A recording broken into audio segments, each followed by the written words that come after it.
বাংলাদেশ এবং পশ্চিমবঙ্গ সীমান্তে আবারও কাঁটাতারের বিষয়টি নতুন করে আলোচনায় এসছে। প্রশ্ন উঠছে, যদি পুরো সীমান্ত আবার শক্ত করে কাঁটাতার দিয়ে ঘেরা হয় তাহলে পশ্চিমবঙ্গের কী লাভ হবে আর বাংলাদেশের কী ধরনের প্রভাব পড়তে পারে। আসলে ভারত সরকার দীর্ঘদিন ধরে এই দাবি করে আসছে, সীমান্ত দিয়ে অবৈধ অনুপ্রবেশ, গরু ও মাদক পাচার, মানব পাচার এবং জাল নোট চক্র রুখতেই কাঁটাতারের প্রয়োজন। সরকারি তথ্য অনুযায়ী ভারত এবং বাংলাদেশ সীমান্তে প্রায় ৭৯% এলাকায় ইতিমধ্যে ফ্লেক্সিং সম্পন্ন হয়েছে, তবু এখনো বহু অংশ খোলা রয়েছে, বিশেষ করে নদী বেষ্টিত এবং গ্রামীণ এলাকাগুলো।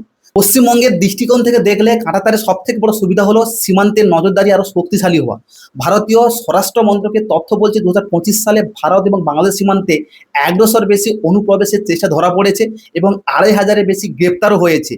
এছাড়া চোরাচালানকারীর বড় একটা সমস্যা রয়েছে। ২০২৪ সালে শুধু এই সীমান্ত থেকেই ৪৬১ কোটি টাকার অবৈধ পণ্য আটক করেছে বিএসএফ।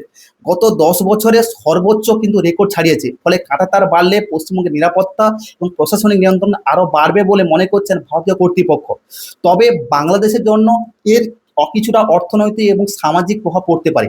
সীমান্তবর্তী অনেক এলাকায় মানুষ ছোট ছোট ব্যবসা, কৃষিকাজ বা স্থানীয় যাতায়াতের উপর নির্ভরশীল। কঠোর ফেক্সিং হলে এই চলাচল সীমিত হয়ে যেতে পারে। একই সঙ্গে দুই দেশের সীমান্তে স্থানীয় বাজার এবং আনুষ্ঠানিক বাণিজ্যের উপর অনেকটা প্রভাব পড়তে পারে।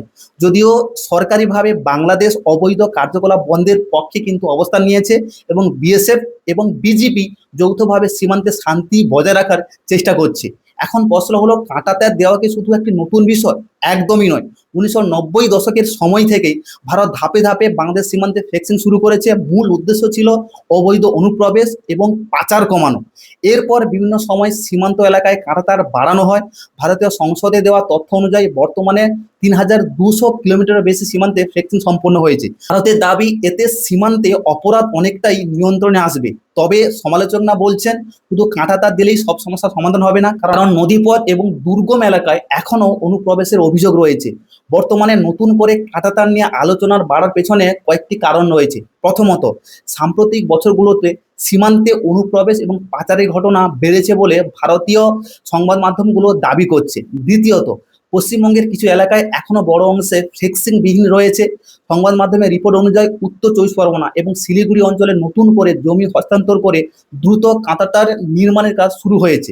ভারতের আদালতও সম্প্রতি সীমান্তে নিরাপত্তাকে অগ্রাধিকার দিয়ে দ্রুত জমি হস্তান্তরের নির্দেশ দিয়েছে। সব মিলিয়ে কাঁটাতার নিয়ে এই বিতর্ক শুধু নিরাপত্তা নয়, বরং অর্থনীতি, মানবিক সম্পর্ক এবং দুই দেশের কূটনৈতিক ভারসাম্যের সঙ্গেও কিন্তু গভীরভাবে জড়িত হয়েছে বলে সবাই মনে করছে।